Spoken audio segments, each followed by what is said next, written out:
आता आपण मॅडम तूळ राशीबद्दल विचार करणार आहोत। तूळ रास ही राशी चक्रातली सगळ्यात मध्यावर येणारी म्हणजे बॅलन्स रास आहे। तर मग याच्याबद्दल तुम्ही काय सांगू शकाल?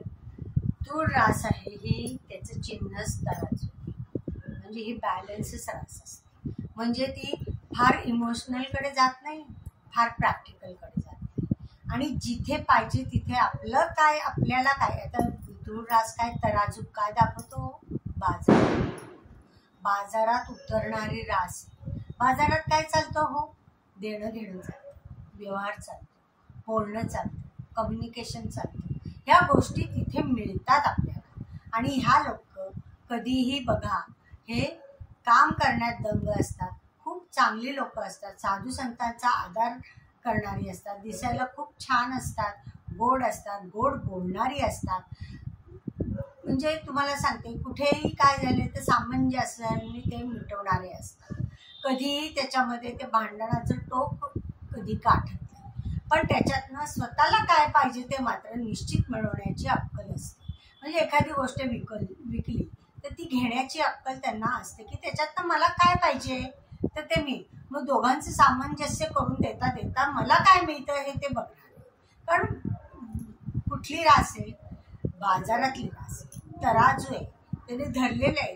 तराजू कशासाठी असतो? जरी बॅलन्स असला तरी तो देणं घेणं हे दाखवतो ना, एक जास्त एक कमी असं नाही दाखवत। पैसे घेतल्या बदल्यात तुम्हाला काहीतरी देणार, देण्याच्या बदल्यात तुम्हाला काहीतरी मिळवल्याशिवाय ते राहत नाही। सामोपचाराने सगळ्या घटना ते करून असतात, स्वभावाने अतिशय चांगले असतात, प्रेमळ असतात, दिसायलाही छान असतात।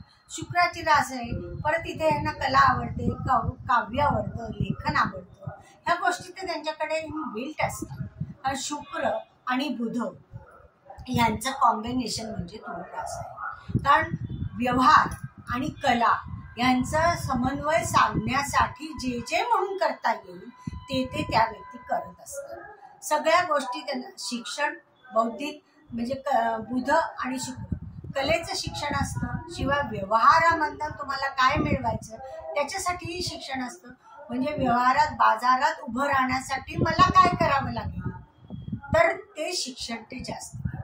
म्हणजे बघा, जर एखाद्याला व्यापार करायचा तर तो काय शिकणार आहे तर त्या व्यापारासंबंधित शिक्षण तो घेणार। बरं, दुसरी गोष्ट न्यायालयीन रास आहे, वकील, न्यायाधीश, न्याय देणं घेणं हे पण त्यांच्याकडे। जसं व्यापारी आहे, कला आहे, 64 कला म्हणजे ती ह्या तूळ राशीच्या लोक जशी कलेमध्ये आहेत, बोलण्यामध्ये आहेत, सिनेमासृष्टीत आहेत, नाटकात आहेत, बातमीदार आहेत, नंतर बोलण्यासंबंधी लेखनासंबंधी जे जे व्यवहार आहेत, इव्हन बँकांमध्ये आहेत, तिथे व्यवहारच आहे ना, देणं आणि घेणं, अकाउंट्स आहे तिथे। मग कोणाला किती जास्त गेले का कमी गेले ते व्यवस्थित बॅलन्स करणारे लोक। म्हणजे इथे बुध आणि शुक्राची रास एकत्र असल्यामुळे, आणि ही रास हुशार आहे बरं का, वायुतत्वाची रास, यांचं पाठांतर एकदम चांगलं होतं, यांना डोक्यात काही थोडंसं शिकलं की पटकन डोक्यात जाणारी ग्रास्पिंग कपॅसिटी चांगली असणारी रास म्हणजे तूळ रास। म्हणजे मिथुन तर आहेच आहे, कळलं का? त्याच ॲज वेल ॲज तूळ रास पण अतिशय हुशार असते, लवकर त्यांचं ग्रास्पिंग करतात, लवकर पाठांतर होतं, आणि अभ्यासाच्या बाबतीत चिकाटी असते व्यवस्थित। आपल्याला आता बाजारात उभं राहण्यासाठी जी कला आहे ती शिकावी लागणार आहे, आणि त्यांचं अकॅडमिक करिअरही चांगलं असतं, हुशार असतात। अभ्यास अर्थात ग्रह कमी जास्त असतील आता त्याप्रमाणे होऊ शकतं, कारण पंचमात कुंभरास आहे, कुंभरास पण हुशार असते, त्यामुळे चिकाटीने हे शिक्षण पूर्णच करतात, शिक्षण चांगलं होतं। परिश्रम ह्यांना शारीरिक परिश्रम होत नाही, आजार सुद्धा यांना व्हायरल लवकर जाणवतं, कारण बुध आहे। बुधाच्या मिथुन आणि कन्या राशीला जसं व्हायरल होऊ शकतं तसे ह्यांना पण व्हायरल होऊ शकतं। त्यांना फुफ्फुसाचे रोगही होऊ शकतात, वात, मनोविकार असेही होऊ शकतात। या गोष्टीचा त्यांना त्रास हा होऊ शकतो। ह्या लोकांनी मात्र काळजी काय घ्यायची असेल तर हवामानाशी संबंधित काही त्रास असेल तर तो जपायला पाहिजे, स्वतःची प्रकृती कायम जपली पाहिजे। प्रकृती तोळा मासाच असते, पण जर मूळ शुक्र जर चांगला असेल तर प्रकृती त्यांची अतिशय उत्तम असते।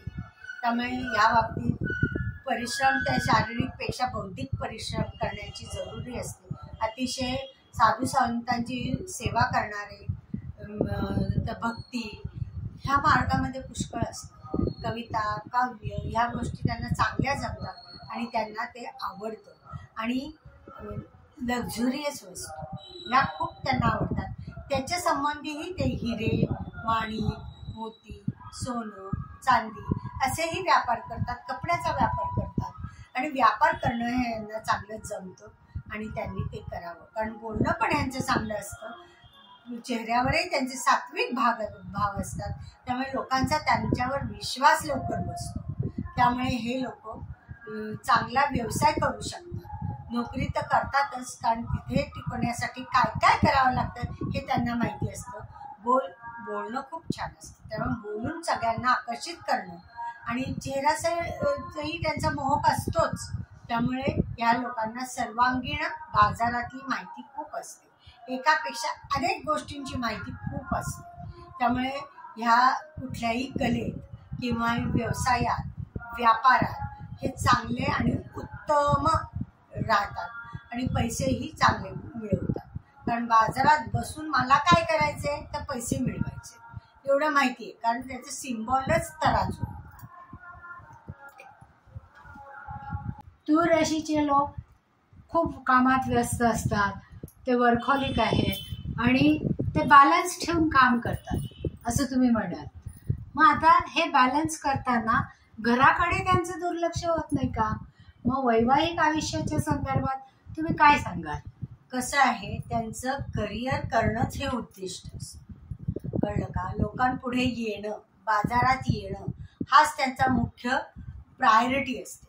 ते कधी कोणाशी वाईट कधीच वापरत नाही. हे सगळ्यात त्यांचा चांगला गुण आहे. कामात व्यग्र असणं हा त्यांचा गुण आहे.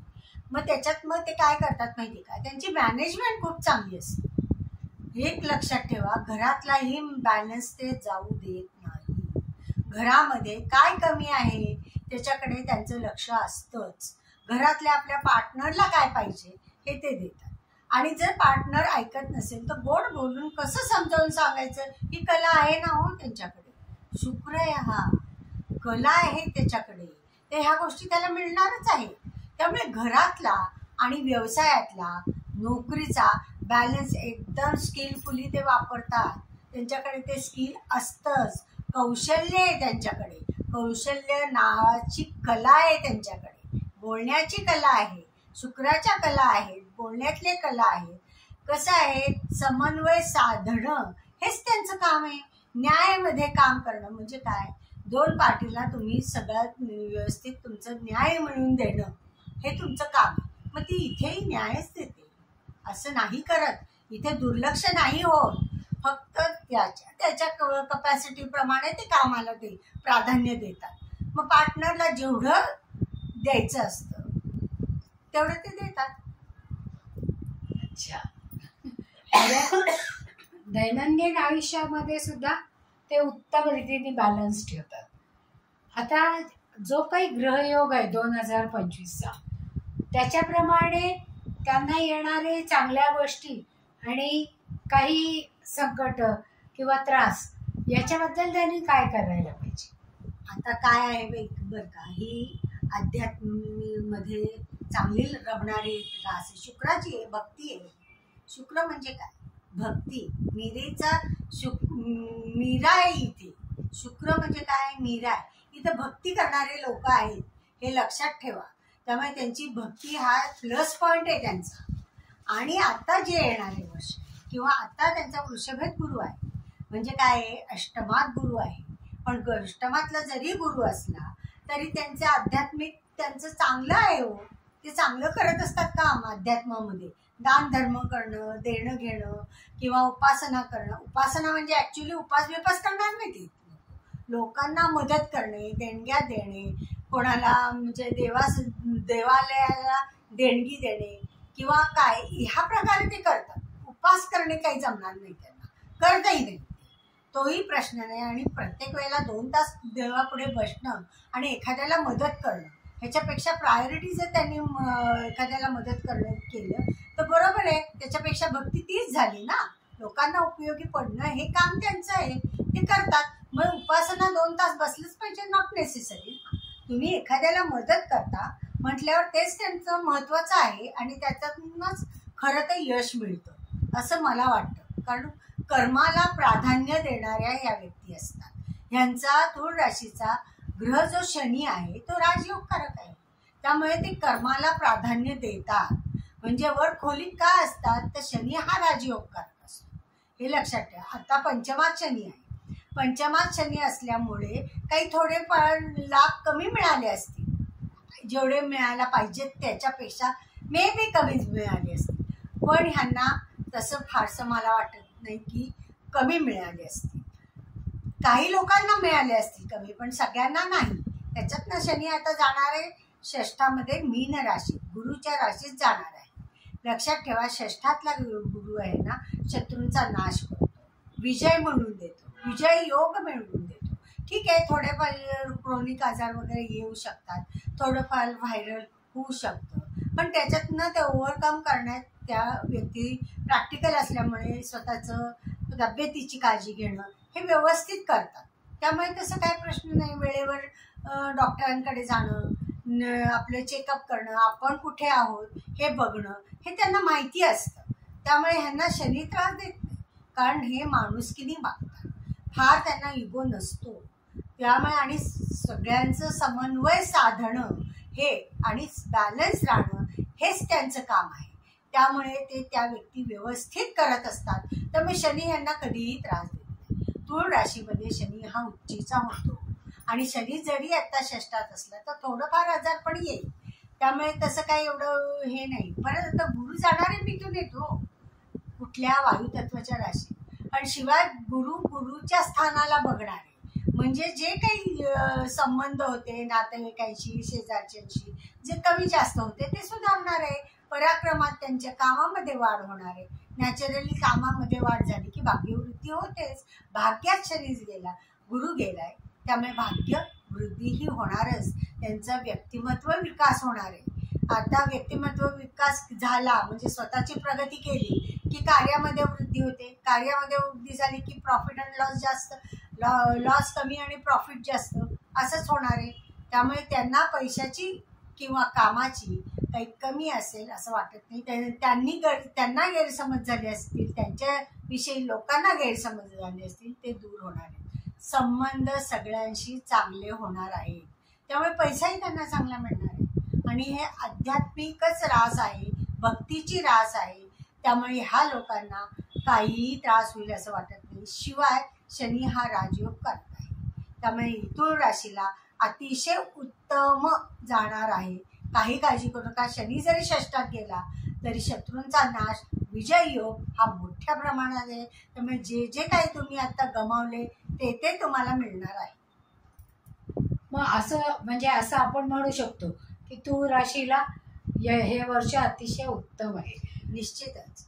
मग त्याची समजा काही वेळा मन अस्वस्थ झालं किंवा काही अडचणी आल्या तर नेमकी कोणाची उपासना करावी? कसं आहे माहिती का, ह्या लोकांनी मुख्य म्हणजे काय आहे माहिती का, कुलदेवतेची तर उपासना ही जनरली तुळ राशीची लोक करतात, जनरली करतात. देवी उपासना मी मेजॉरिटी अशी बघितलेली आहे की देवीची म्हणजे कुलदेवतेची उपासना ही करतात.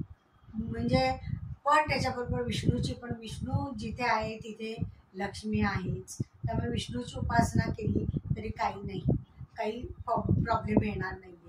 पण त्यांना जर असं वाटत असेल की अजून आपल्याला उपासना वाढवायची असेल तर तुम्ही मारुतीची उपासना करू शकता. पण विष्णू आणि लक्ष्मीची उपासना तुम्हाला अगदी लाभकारक आहे, चांगली आहे. ॲज वेल ॲज आता गुरु तुमचा भाग्यात येणार आहे. तर ब्रह्मा विष्णू महेश उत्पत्ती स्थिती लय यापैकी विष्णू लक्ष्मी आणि गुरु यांना तुम्ही धरून ठेवलं तर तुम्हाला, मला नाही वाटत की तुम्हाला काही त्रास होईल. तसेही या व्यक्ती फार इगोइस्ट नसतात, माणुसकीने वागणारे असतात, प्रेमळ असतात, लोकांचं मन जाणणारे असतात. अजून हवंय काय तुम्हाला? वृषभ राशीचे लोक तरी अर्थतत्वाला चिटकून असतात, पण ही तशी नाही. त्यांचा ऑर्बिटच मोठं असतं, कारण ही लोकांचा विचार करते, बाजाराचा विचार करते, प्रॅक्टिकल विचार करते. घर, भावना आणि व्यवहार यामध्ये बॅलन्स गाठण्यासाठी हे लोक उत्तम असतात. त्यामुळे यांना सहसा त्रास होत नाही. म्हणूनच मला वाटतं तूळ राशीमध्ये शनी उच्चीचा असावा. नाही, खरोखरच म्हणजे तुम्ही जे काही वर्णन केलंय आता बिलकुल तसंच अनुभवायला येतं. म्हणजे जेव्हा जेव्हा जातक आपल्याकडे येतात तेव्हा हे सगळे अनुभव आपण घेतो, तर ते अगदी बरोबर चपखलपणे तिथे बसलेले आहेत असंच मला वाटतं.